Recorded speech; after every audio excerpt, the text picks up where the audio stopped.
Hi, I'm Enchanting Nubianette. Welcome back. And if you're new to my channel, welcome. Today, I want to unpack a tragedy that has caused a lot of heartbreak and outrage in the Houston community, as well as all over the United States for people who have compassion, and especially those who have children. So on the night of August 30th, Julian Guzman, an 11-year-old boy, was playing a very common childhood prank. You may know of it. It's called Ding Dong Ditch. So it's when teenagers will ring doorbells and then run away.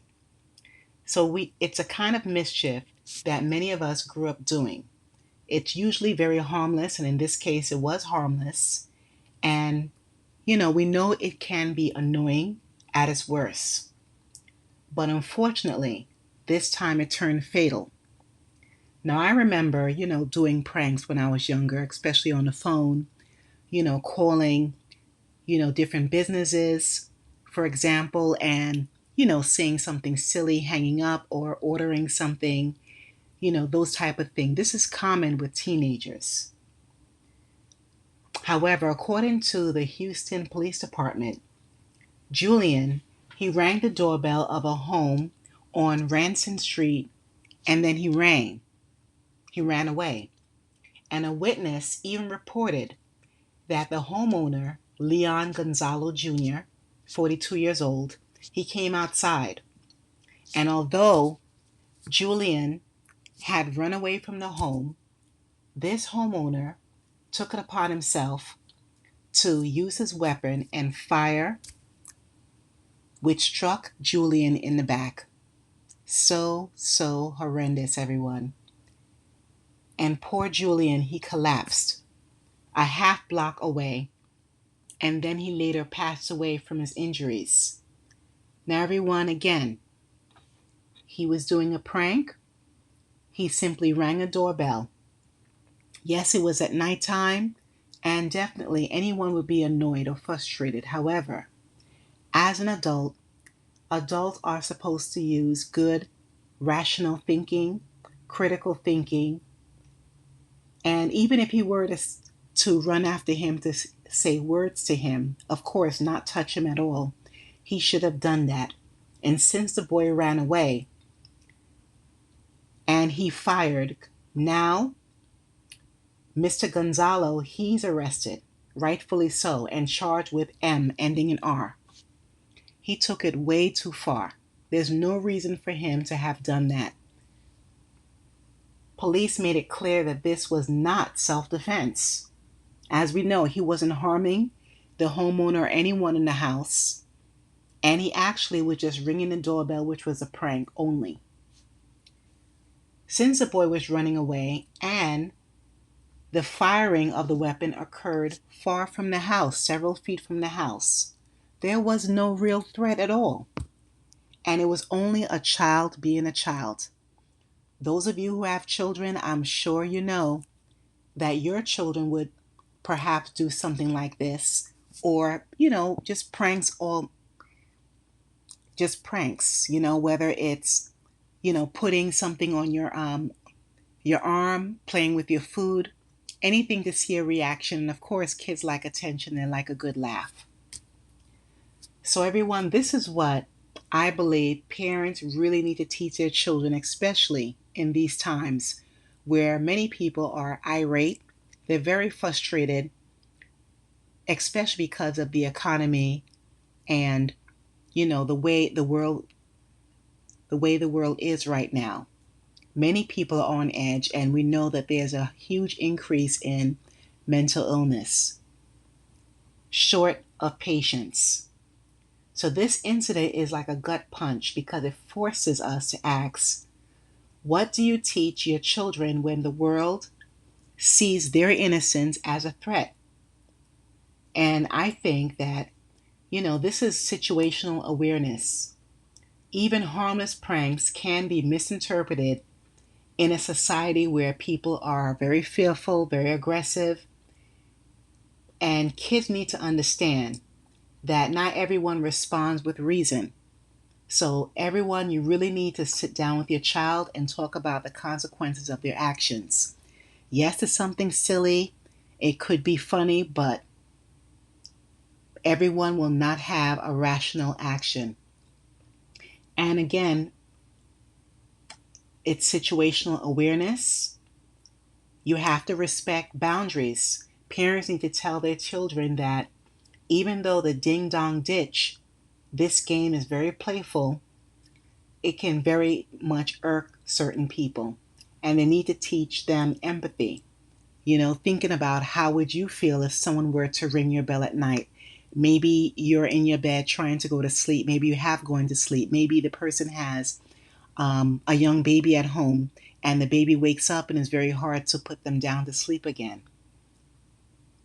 Also, teaching your child to have self-worth, knowing their worth, because children must know that they are not to blame when adults fail to act with humanity.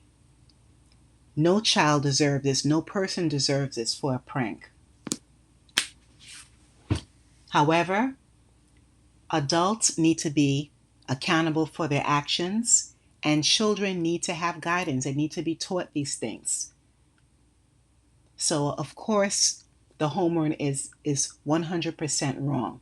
I'm glad that law enforcement, at first, they had released him after they learned about the tragedy, and thankfully, he was arrested.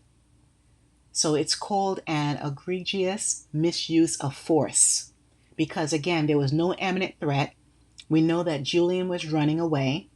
There was no confrontation, no danger to anyone's lives or even a property. And it was a disproportionate response, over escalated. It was extreme. So this prank, again, does not justify any kind of lethal force. And it was failure of judgment, failure of good judgment on Gonzalo's part. So his decision to fire that weapon does reflect on him that he has a disturbing mindset. So he definitely went from 0 to 100 extremely quick. So as an adult, and those of you who are parents, I see this child like, one of my students, for example, or even a little cousin, my nephew. Every neighborhood kid is going to try to have fun. And I definitely, believe that this incident is a lesson to other parents for you to really sit down with your child, and that your child's innocence may not be seen as such to other people, unfortunately. And definitely it's a learning lesson for young children because, children, they're young, they really think they're invincible at many times. We live in a country where a doorbell prank can be extreme, just like in this case, where now this little boy is no longer able to have his family. He's no longer able to go to school, meet friends, and carry out his life dreams. So these adults, unfortunately, are so quick to reach for a weapon instead of having a conversation. He could have simply, caught up to him or yelled at him, to let him know not to come back ever again. And accountability, unfortunately, is like a distant hope for some people because, as we see on the news, so many people over the age of 21 are really behaving irrational. I believe, and many of you believe, of course, his community, his parents, his loved ones definitely know that Julian deserved to grow up. He deserved to learn from his mistakes. And he could have laughed about this prank years later with his friends, his family members. But his life, unfortunately, was stolen by Mr. Gonzalez, who chose violence over reasoning, good reasoning skills. I don't know what type of temper that is, but it just goes to show that, people are really living on edge, and it's best to just Keep your boundaries, know to respect others, and find another way in order to have fun. Watch a comedy show, play a game, just socialize with your friends, but do not go to anyone's house, anyone's property to do anything. It's very unfortunate. I'm very sad to hear this as well as you are. What are your thoughts about this? Because we need to support the youth and we definitely need to advocate for change in America as well. Because this affects not only that family, but it affects everyone. So thank you for watching. Please like, share, and subscribe to my channel. Please stay safe wherever you are and keep your head on a swivel.